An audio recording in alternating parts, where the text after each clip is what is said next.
நாமம் மகிமைப்படுவதாக.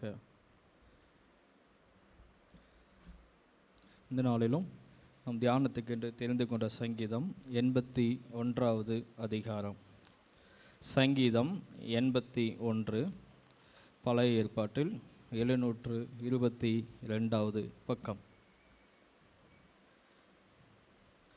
கித்தீத் என்னும் வாத்தியத்தில் வாசிக்கும்படி ராக தலைவனுக்கு ஒப்புவிக்கப்பட்ட ஆசாப்பின் சங்கீதம். கித்தீத் என்பது ஒரு விதமான இசைக்கருவி. அது ஸ்ட்ரிங், கம்பினால் செய்யப்பட்ட ஒரு இசைக்கருவியை குறிக்கும். அந்த இசைக்கருவியில் வாசிக்கும்படி ராக தலைவனுக்கு ஒப்புவிக்கப்பட்ட ஆசாப்பின் சங்கீதம் இந்த 81வது சங்கீதம்.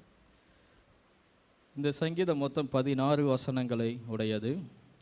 இதனுடைய சிறப்பு என்னவென்றால், யூதர்கள் தங்களுடைய பண்டிகையின் நாட்களிலே பாடுகின்ற சங்கீதங்களில் இந்த சங்கீதம் ஒன்று, 81வது சங்கீதம். ஏனென்றால் இதில் நீங்கள் வாசித்து பார்க்கும் பொழுது முதல் 4 வசனங்களை நாம் வாசித்து பார்ப்போமானால் அதுக்கான விளக்கங்கள், அர்த்தங்கள் நமக்கு தெரிய வரும். சரி, இந்த சங்கீதத்தில் முக்கியமாக நம்ம கவனிக்க வேண்டியது என்னவென்றால், 7வது வசனத்தில் நெருக்கத்திலே நீ கூப்பிட்டாய் என்று ஆரம்பிக்கும். அப்போது தேவனை நோக்கி கூப்பிடாத தேவஜனம் யாருமே இருக்க முடியாது. யாரெல்லாம் தேவனை ஏற்றுக்கொண்டார்களோ, யாரெல்லாம் ரட்சிப்புக்குள் வந்தார்களோ, யாரெல்லாம் இயேசுவை ஏற்றுக்கொண்டு ஞானஸ்தானம் பெற்றார்களோ, யாரெல்லாம் இயேசுவே மெய்யான தேவன் என்று ஏற்றுக்கொண்டார்களோ, அவர்கள் எல்லாரும் தேவனை நோக்கி நிச்சயம் கூப்பிடுவார்கள், கூப்பிட்டிருப்பார்கள், நாமும் கூப்பிட்டு இருப்போம். சரி, எந்தெந்த காரியங்களுக்கெல்லாம் நான் தேவனை நோக்கி கூப்பிடுறோம் சொல்ல முடியுமா? நம்ம தேவனை நோக்கி எதுக்காக ப்ரேயர் பண்ணுறோம்? தேவனை நோக்கி எல்லாரும் ஜெபம் பண்ணியிருப்பீங்களே. சரி, எதுக்காக தேவனை நோக்கி ஜெபம் பண்ணுறோம்? நீங்கள் சொன்னீங்கன்னா தான் நான் அடுத்து போக முடியும். எதுக்காக தேவனை நோக்கி நீங்கள் ஜெபம் பண்ணியிருப்பீங்க? ஆசீர்வாதம், தேவன் என்னை ஆசீர்வதிக்க வேண்டும். அடுத்து என் தேவைகள் சந்திக்கப்பட வேண்டும். அடுத்து நம்முடைய தேசத்துக்காக தேவனை நோக்கி ஜெபிக்கிறோம். அடுத்து சபைக்காக தேவனை நோக்கி ஜெபிக்கின்றோம். பால் ஜெபராஜ் மட்டும் தான் ஜெபிக்கிறாருக்கு. அடுத்து சொல்லுங்க, தேவனை நோக்கி எதற்காக ஜெபம் செய்கிறோம்? நீங்கள் தேவனை நோக்கி வைத்த விண்ணப்பம் என்ன? ஏதாவது ஒரு விண்ணப்பம் சொல்லுங்க. சரி, அடுத்து அடுத்து குடும்பத்திற்காக தேவனை நோக்கி ஜெபம் பண்ணுறோம். ஊழியக்கார குடும்பத்துக்காக ஜெபம் நோக்கி ஜெபம் பண்ணுறோம். மிஷினரிகளுக்காக ஜெபம் பண்ணுறோம். அப்புறம் அதுலேயே தான் நாம் இருக்கோம். அதாவது மற்றவங்கிட்ட சொல்லும் போது தேவனை நோக்கி எதற்காக ஜெபம் பண்ணுறோம்? விசுவாசம் நல்லா இருக்கணும், போதகர் நல்லா இருக்கணும், சபை நல்லா இருக்கணும், ஊழியம் அப்படி. ஆனால் தேவனோட போகும்போது, ஆண்டவரே நான் நல்லா இருக்கணும், என் குடும்பத்தை ஆசீர்வதிங்க, பிள்ளையை ஆசீர்வதிங்க, பையனை ஆசீர்வதிங்க, பிள்ளைக்கு நல்லா சீக்கிரம் கல்யாணம் ஆகணும், பையனுக்கு சீக்கிரம் கல்யாணம் ஆகணும், சீக்கிரம் நல்ல மாப்பிள்ளை கிடைக்கணும், நல்ல இடமா கிடைக்கணும், நல்ல பொண்ணாக கிடைக்கணும், நல்ல பையனாக கிடைக்கணும், அவர்களுடைய எதிர்காலம் நல்லா இருக்கணும், சீக்கிரமாக ஒரு பேர குழந்தை எனக்கு வேணும், அந்த குழந்தையை ஆசீர்வதிங்க, அந்த குழந்தைக்கு ஞானத்தை தாங்க, அந்த குழந்தை சீக்கிரம் வளரணும், அது ஸ்கூலுக்கு போகணும், நல்ல ஸ்கூலை கொடுங்க, அப்புறம் நல்ல ஒரு ஞானத்தை கொடுங்க, நல்ல படிப்பை கொடுங்க, ஆரோக்கியத்தை கொடுங்க, அந்த குழந்தை நல்லா நடக்கணும், நல்லா பேசணும், நல்லா பார்க்கணும், நல்லா ஆக்டிவாக இருக்கணும், நல்லா 10ஆவதுல நல்ல மார்க் இருக்கணும், 12ஆவதுல நல்ல மார்க் எடுக்கணும், நல்ல காலேஜ் கிடைக்கணும், நல்ல ஒரு அரசாங்க வேலை கிடைக்கணும், அப்புறம் நல்ல ஒரு உடம்புக்கு நல்ல தேவையான சரீரம் கொடுங்க, ஆரோக்கியம் கொடுங்க, ஒரு வண்டி வேணும், கார் வேணும், வீடு வேணும், இடம் வேணும், கடன் தீரணும், பிரச்சனை தீரணும், வீட்டுக்கு அரிசி வேணும், பருப்பு வேணும், சர்க்கரை வேணும், டீ தூள் வேணும், கேஸ் வேணும், ட்ரெஸ்ஸு வேணும், அப்புறம் இப்படியெல்லாம் நம்ம தேவனை நோக்கி ஜெபிச்சிருக்கோம், நம்முடைய விண்ணப்பங்களை வைத்திருக்கின்றோம். சரி, இதுக்கு தேவன் கொடுக்கும் பதில் என்ன? நான் உன்னை அடுத்த வரி, நான் உன்னை தப்புவித்தேன், இடிமுழக்கம் உண்டாகும் மறைவிடத்திலிருந்து உனக்கு உத்தரவு அருளினேன். சரி, நாம் தேவனை நோக்கி வைத்த விண்ணப்பங்களுக்கு எல்லாம் தேவன் பதில் தந்து விட்டார். சில காரியங்கள் ப்ராசஸில் இருக்குது, அதற்கும் தேவன் நிச்சயம் பதில் தருவார். அது மட்டும் தேவன் சொல்லலை. 10வது வசனம், உன்னை எகிப்து தேசத்திலிருந்து புறப்பட பண்ணின உன் தேவனாகிய கர்த்தர் நானே, உன் வாயை விரிவாய் திற. ஆமாம், உன்னை எகிப்தாகிய பாவத்திலிருந்து உன்னை மீட்டு எடுத்து உன்னை ரட்சித்த, உனக்கு விடுதலை கொடுத்த, உனக்கு பாவ மன்னிப்பை கொடுத்த தேவனாகிய கர்த்தர் நான் சொல்கிறேன், இன்னும் வாயை விரிவாக தரேன். எதற்கு? என்னை நோக்கி பார்க்கிறீங்களா? என்னை நோக்கி ஜெப விண்ணப்பங்கள் வைக்கின்றீவல்லவா? என்னை நோக்கி வேண்டுதல்கள் செய்கின்றீல்லவா? உபவாசம் இருக்கின்றீங்களவா? இன்னும் வாயை விரிவாக தரேன். இன்னும் உனக்கு என்னெல்லாம் வேணுமோ, இன்னும் உனக்கு என்னென்ன ஆசீர்வாதங்கள் எல்லாம் வேணுமோ, இன்னும் பிள்ளைகள் எல்லாம் எப்படி இருக்கணும், சந்ததி எப்படி இருக்கணும், குடும்பம் எப்படி இருக்கணும், எதிர்காலம் எப்படி இருக்கணும், திருச்சபை எப்படி இருக்கணும், ஊழியங்கள் எப்படி இருக்கணும் வேண்டையோ எல்லாவற்றையும் கேள். இன்னும் வாயை விரிவாய் தர, நான் அதை செய்கிறப்பா.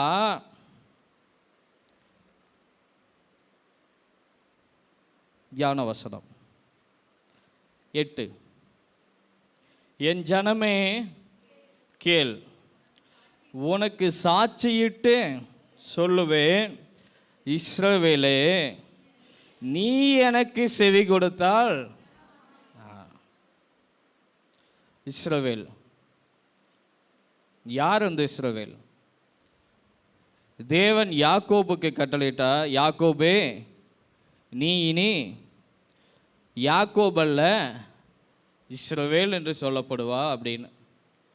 இப்போ இங்கே அமர்ந்திருக்கின்ற நம்மளை பார்த்து தேவன் சொல்கிறாரு, அந்த இஸ்ரவேல் என்ற இடத்துலேருந்து இஸ்ரவேலை எடுத்துட்டு நம்மளுடைய பேரை போட்டு வாசிப்போமா? என் ஜனமே கேள். வாசிங்க அனைவரும். 8வது வசனம், உனக்கு சாட்சியிட்டு சொல்லுவேன், ஸ்ரீதர் நீ எனக்கு செவி கொடுத்தால் நலமாயிருக்கும்.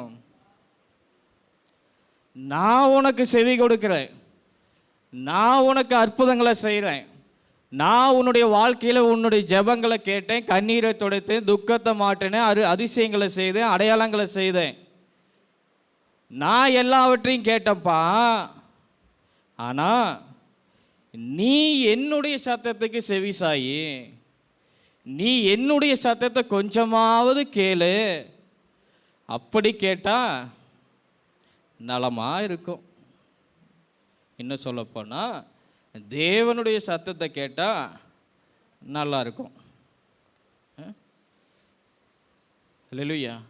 சரி, இன்னைக்கு இந்த உலகத்தில் நாம் யாருடைய சத்தத்துக்கோ செவி சாய்க்கிறோம், யாருடைய சத்தத்துக்கோ கீழ்ப்படுகிறோம், யாருடைய சத்தத்துக்கள் சொன்ன ஏதாவது ஒரு வேலையை சொன்னாங்கன்னா அந்த வேலையை செய்து முடிக்கிறோம். நமக்கு மேலுள்ள அதிகாரியின் சத்தத்திற்கு, நமக்கு கீழுள்ளவர்களின் சத்தத்திற்கு, இப்படி இந்த உலகத்தில் உள்ள அநேக சத்தங்களுக்கு கீழ்ப்படுகின்ற தேவ ஜனம் தேவனுடைய சத்தத்திற்கு கீழ்ப்படியவில்லை என்று தேவனே அறிக்கை இடுகின்றார்.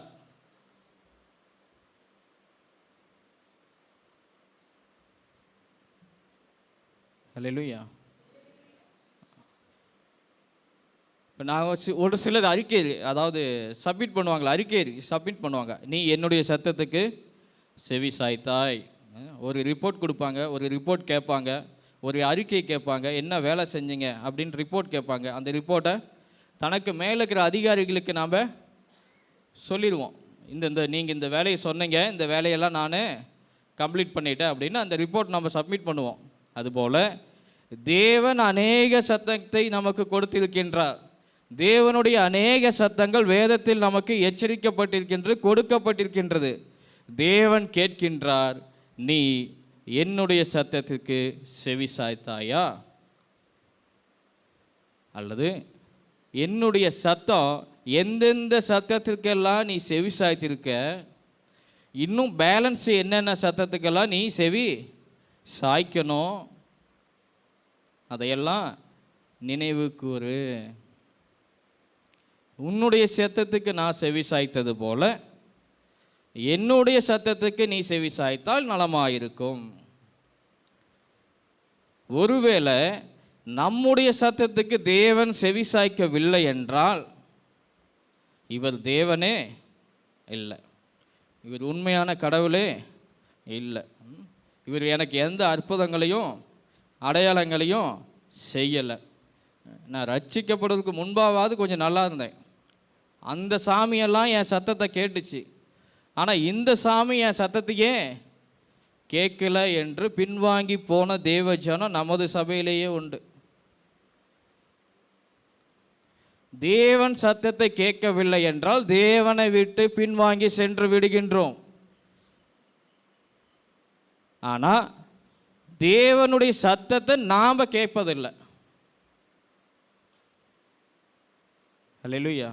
சரி, தேவனுடைய சத்தத்தை கேட்டு ஆசீர்வாதங்களை பெற்றுக்கொண்ட 2 நபர்களையும், தேவனுடைய சத்தத்தை கேட்காமல் ஆசீர்வாதத்தை இழந்த 2 நபர்களையும் உங்கள் முன்பாக வைக்கின்றேன். உங்களுக்கு மிகவும் பரிச்சயமானவர்களே. முதலாவதாக ஆதியாகமம் 2வது அதிகாரம் 16வது வசனம். தேவனாகிய கர்த்தர் மனுஷனை நோக்கி, நீ தோட்டத்தில் உள்ள சகல விருட்சத்தின் கனியையும் புசிக்கலாம், ஆனாலும் நன்மை தீமை அறியத்தக்க விருட்சத்தின் கனியை புசிக்க வேண்டாம், அதை நீ புசிக்கும் நாளிலே சாகவே சாவாய் என்று கட்டளை இட்டார். முதலாக மனிதனுக்கு கொடுக்கப்பட்ட கட்டளை நடந்தது என்ன? 3வது அதிகாரம் 8வது வசனம். பகலில் குளிர்ச்சியான வேளையிலே தோட்டத்தில் உலாவுகிற தேவனாகிய கர்த்தருடைய சத்தத்தை அவர்கள் கேட்டார்கள். அதுக்கு அடுத்து ஆதாமும் அவன் மனைவியும் தேவனாகிய கர்த்தருடைய சந்ததிக்கு விலகி, அல்லேலூயா. முதலாவது தேவனுடைய சத்தத்தை கேட்ட ஆதாமு, ஏவாளும், இரண்டாவதாக தேவனுடைய சத்தம் வருது, அந்த சத்தத்தின் அந்த சந்ததிக்கு விலகி, தேவனுடைய கிருபைக்கு விலகி, தேவனுடைய இரக்கத்துக்கு விலகி, தேவனுடைய தயவுக்கு விலகி ஓடி தங்களை மறைத்து கொண்டார்கள். ஏன்? 3:17. பின்பு அவர் ஆதாமை நோக்கி, நீ உன் மனைவியின் வார்த்தைக்கு செவி கொடுத்து புசிக்க வேண்டாம் என்று நான் உனக்கு விலக்கின விருட்சத்தின் கனியை புசித்தபடியினாலே பூமியின் உன் நிமித்தம் சகிப்பிக்கப்பட்டிருக்கும், நீ உயிரோடு இருக்கும் நாளெல்லாம் வருத்தத்தோடு அதன் பலனை புசிப்பாய். ஆதாம் தேவனுடைய சத்தத்துக்கு செவி சாய்த்தான், தேவனுடைய சத்தத்தை கேட்டான். ஆனால் எந்த சத்தத்துக்கு கீழ்ப்படிந்தான்? ஆண்கள் கரெக்டாக சொல்லிட்டாங்க. யாருடைய சத்தத்துக்கு? மனைவியின் சத்தத்துக்கு கீழ்ப்படிந்தான். இன்னைக்கு அநேக குடும்பங்களில் இந்த பிரச்சனை தான். தேவன் அநேக காரியங்களை கட்டளையிடுவார், அதெல்லாம் கேட்டுருவோம். ஆனால் மனைவியின் சத்தத்துக்கு கீழ்ப்படிய வேண்டிய நிலைமைக்கு தள்ளப்பட்டுரும். ஹல்லேலூயா, ஹல்லேலூயா. சரி, இந்த சம்பவங்களை நீங்கள் வாசித்து பார்க்கும்போது சரி, அவள் அந்த கனியை பறித்து அவங்ககிட்ட கொடுத்துட்டா. சரி, அது முழுசாக நமக்கு அங்கே சொல்லப்படல. ஒருவேளை அது நன்மை தீமை அறியத்தக்க கனிதான் என்று ஆதாம் அறியாமல் கூட அதை சாப்பிட்ருக்கலாம். இப்போ நமக்கு ஒரு ஆப்பிள் இருக்குன்னா ஆப்பிளோட தோலெல்லாம் சீவிட்டால் நமக்கு தெரியுமா அது என்னது? உசித்தா தான் அது என்னன்னு தெரியும். அதுபோல் ஏதோ ஒன்று நடந்திருக்கு. ஆனால் நான் உனக்கு விளக்கின கனியை, நான் உனக்கு செய்ய வேண்டாம்னு சொன்ன காரியத்தை, நான் உங்ககிட்ட விளக்கின காரியத்தை நீ உன் மனைவியின் பேச்சை கேட்டு செய்தபடியால் நீ சபிக்கப்பட்டிருக்கின்றார். உன்னால் இந்த பூமியும் சபிக்கப்பட்டிருக்கு. அது மட்டுமல்ல, ஏதேன்லேருந்து போங்க வெளியேன்னு அனுப்பிச்சிட்டார். அல்லேலூயா. ஏதேனுடைய ஆசீர்வாதங்கள் இந்த அதிகாரத்தில் சொல்லப்பட்டிருக்கோம். எவ்வளோ பெரிய ஆசீர்வாதத்தை ஆதாமும் ஏவாளும் இழந்து விட்டார்கள். காரணம், தேவனின் சத்தத்துக்கு செவி கொடுக்காமல் மனைவியின் சத்தத்துக்கு செவி கொடுத்தது. மனைவி மாற்றமா இல்லை, கணவரையும் குறிக்கும். சில வேளைகளில் தேவனின் சத்தத்துக்கு செவி கொடுக்காமல் கணவரின் சத்தத்துக்கு செவி கொடுத்தாலும் இதே நிலைமை தான். அல்லேலூயா. எனவே நாம் நம்முடைய வாழ்க்கையில் என்ன காரியங்கள் நடந்தாலும், என்ன சூழ்நிலை வந்தாலும், தேவன் எனக்கு என்ன கட்டளையிட்டாரோ அந்த சத்தத்திற்கு மாத்திரம் நம்முடைய வாழ்க்கையை நகர்த்தும் போது ஆசீர்வாதங்களுக்குள்ள நாம் இருப்போம். தேவனின் சத்தத்துக்கு செவி கொடுக்காமல் பிறரின் சத்தத்துக்கு செவி கொடுக்கும் போது ஆசீர்வாதத்தை விட்டு வெளியே துரத்தப்படுறோம். இரண்டாவது, என்னாகமம் 20:8.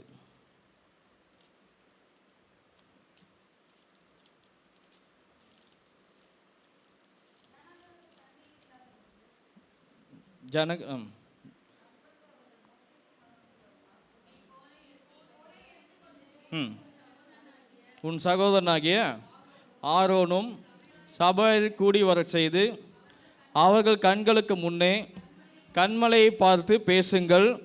அப்பொழுது அது தன்னிடத்தில் உள்ள தண்ணீரை கொடுக்கும். இப்படி நீ அவர்களுக்கு கண்மலையில் இருந்து தண்ணீர் புறப்பட பண்ணி சபையாருக்கும் அவர்கள் மிருகங்களுக்கும் குடிக்க கொடுப்பாய் என்றார். இது மோசையை நோக்கி தேவன் கொடுத்த சத்தம். சரி, மோசே கீழ்ப்படிந்தாரா? கீழ்ப்படிந்தார். வாசிப்போமா? 10 முதல்.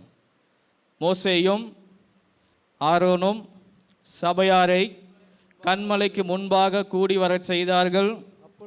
அப்பொழுது மோசே அவர்களை நோக்கி கலகக்காரரே, கேளுங்கள், உங்களுக்கு இந்த கண்மலையிலிருந்து நாங்கள் தண்ணீர் புறப்பட பண்ணுவோம் என்று சொல்லி தன் கையை ஓங்கி கண்மலையை தன் கோலினால் 2 தரம் அடித்தான்.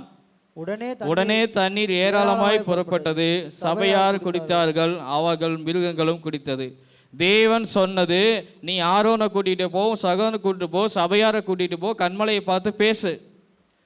ஆரோன் எல்லாம் செஞ்சிட்டாரு, ஆனால் கண்மலையை பார்த்து அடித்தார். இன்னைக்கு அநேக வேத வசனங்களில் நாம் செய்கிற தப்பே அதுதான். ஒரு வாக்குத்தத்தத்தை பிடித்து கொள்வோம். மேலே என்ன சொல்லியிருக்கு, கீழே என்ன சொல்லியிருக்கு, இடைப்பட்ட பகுதி என்ன சொல்லியிருக்கு, அதையெல்லாம் விட்டுட்டு வாக்குத்தத்தத்தை மட்டும், அந்த வரியை மட்டும், நான் உன்னை விட்டு விலகுவதும் இல்லை, கைவிடுவதில்லை என்று சொன்னீரே, என் கிருபை உன்னை விட்டு விலகாது என்று சொன்னீரே, வியாதியை உன்னிலிருந்து விலக்குவேன் என்று சொன்னீரே, தண்ணீரை ரசமாக மாற்றினீரே. வாக்குத்தத்தங்களை மட்டும் பிடித்துக்குவோம். ஆனால் நீ என்ன செஞ்சினா இந்த வாக்குத்தத்தம் உன் வாழ்க்கையில் நிறைவேறுங்கிறத விட்டுருவோம். அப்புறம் வாக்குத்தத்தம் நிறைவேறலை என்று தேவனை நோக்கி மீண்டும் மீண்டும் விண்ணப்பங்கள் வைத்து கொண்டிருப்பது. மோசே அதை தான் செஞ்சார். சொன்னதை முழுசாக கேட்டிருக்கணும், முழுசாக செஞ்சிருக்கணும். முழுசாக கேட்டார், ஆனால் முழுவதுமாக செய்யலை. இந்த குறை நம்முடைய வாழ்க்கையிலும் காணப்படும். இப்படிப்பட்டவர்களுக்கு தேவன் கானானை நீ காண மாட்டாய், இந்த அறகுறையாக வசனங்களை படித்து கொண்டு அறகுறையாக வாக்குத்தத்தங்களை பிடித்து கொண்டு நடக்கின்ற தேவஜனம் நிச்சயம் கானானை காணாது. கீழ்ப்படிந்தவர்கள். ஆதியாகமம் 6வது அதிகாரம்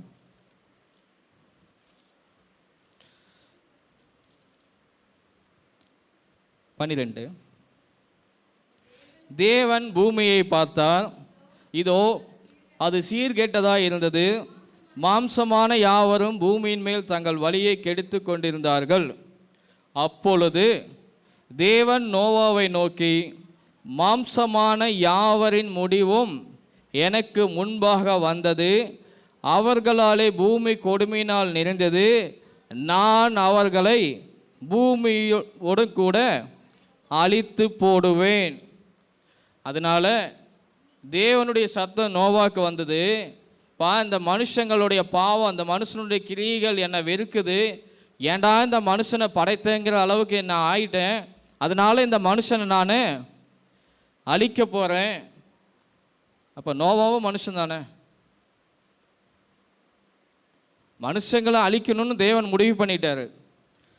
எந்த மனிதனையும் விடக்கூடாது, எல்லாத்தையும் முழுசாக அழிச்சிடணும். மனுஷனே எனக்கு பிடிக்கல, மனுஷனை வெறுத்துட்டாரு. அப்போ நோவாவும் மனுஷன் தானே. இப்போ அந்த சத்தம் நோவாவுக்கு வருது. தேவன் என்ன சொன்னார்? நீ ஒரு பேழையை கட்டு. இந்த சம்பவம் நமக்கு தெரிந்தது. சரி, வாசிப்போம். 8வது அதிகாரம் 8வது வசனம். நோவாவுக்கோ கர்த்தருடைய கண்களில் கிருபை கிடைத்தது. ஏன் கிருபை கிடைத்தது? நோவாவின் வம்ச வரலாறு வாசிப்போம். நோவா தன் காலத்தில் இருந்தவர்களுக்குள்ளே நீதிமானும் உத்தவனுமாய் இருந்தான். நோவா தேவனோடு சஞ்சரித்து கொண்டிருந்தான். வேதாகமத்தில் ஒரு நபரை குறிப்பிட்டு அந்த நபரினுடைய வம்ச வரலாறு என்று எடுத்து பார்ப்பீங்கன்னா, யாரெல்லாம் அவர்கள் தலைவருக்கு முன்பாக இருந்தார்களோ அவர்களுடைய பெயரெல்லாம் பட்டியலிட்டப்பட்டிருக்கும். இதுதான் வம்ச வரலாறு. இவர்களுடைய வம்ச வரலாறு என்று அவர்களுக்கு முந்தின தலைமுறை யார், இன்னும் இதுக்கு முன்பான வசனத்தை வாசிப்போமா? 5வது அதிகாரம் எடுப்போம்.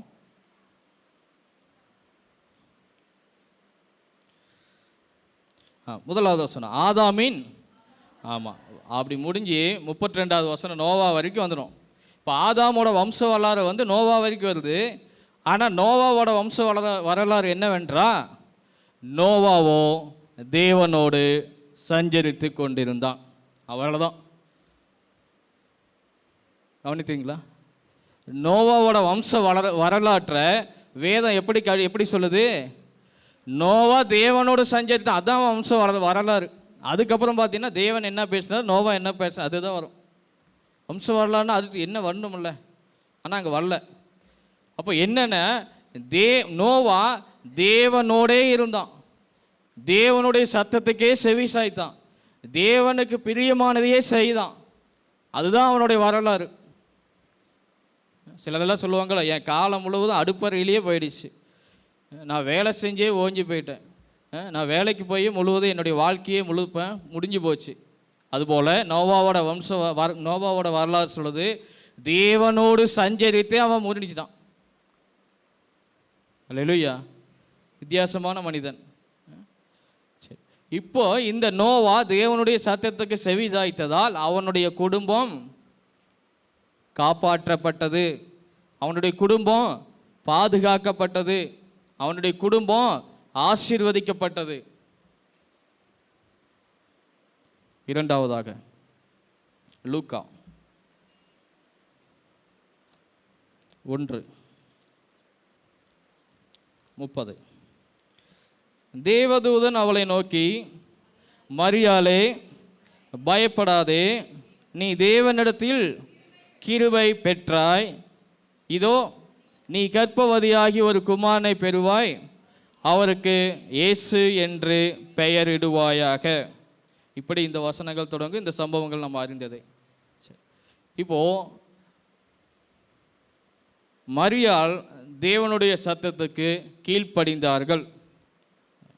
இந்த ஒரு சூழ்நிலை நம்முடைய வாழ்க்கையில் காணப்பட்டா இது எதை குறிக்கிறது என்றால், தேவனுடைய சத்தம் நமக்கு வரும். ஆனால் என்னுடைய கணவர் என்ன சொல்லிடுவாரோ, என்னுடைய மனைவி என்ன சொல்லிடுவாங்களோ, என்னுடைய பிள்ளைகள் என்ன சொல்லிடுவாங்களோ, என்னுடைய உறவு என்ன சொல்லிடுமோ, என்னுடைய திருச்சபை என்ன சொல்லிடுமோ. தேவனுடைய சத்தம் எனக்கு கேட்குது. ஆனால் மற்றவர்களை குறித்து கவலைப்படாமல், மற்றவர்கள் மீது தன்னுடைய கவலையை வைக்காமல், மற்றவர்களை பற்றி சிந்திக்காமல் மரியாள் கீழ்ப்படிந்தாள். இந்த மரியாளுக்கு ஒரு விசேஷம், இவளுக்கும் கர்த்தருடைய கண்களில் கிருபை கிடைத்தது. அல்லேலூயா. இன்னைக்கு தேவனுடைய சத்தத்தை நாம் கேட்குறோம், கீழ்ப்படியாமல் போகிறதுக்கு இது ஒரு காரணம். மற்றவர்கள் என்ன சொல்லிடுவாங்க, தேவன் இப்படி சொல்கிறாரு, இதெல்லாம் சரிதான், ஆனால் இதை நான் ஃபாலோ பண்ண எனக்கு சொந்தம் வேணுமே, இதை நான் ஃபாலோ பண்ண எனக்கு உறவு வராது, இதை நான் ஃபாலோ பண்ண உலகம் என்னை வெறுத்துருமே, இதை ஃபாலோ பண்ணால் யாரும் என்னை மதிக்க மாட்டாங்களே, இப்படி புறம்பே தள்ளுகின்றோம்.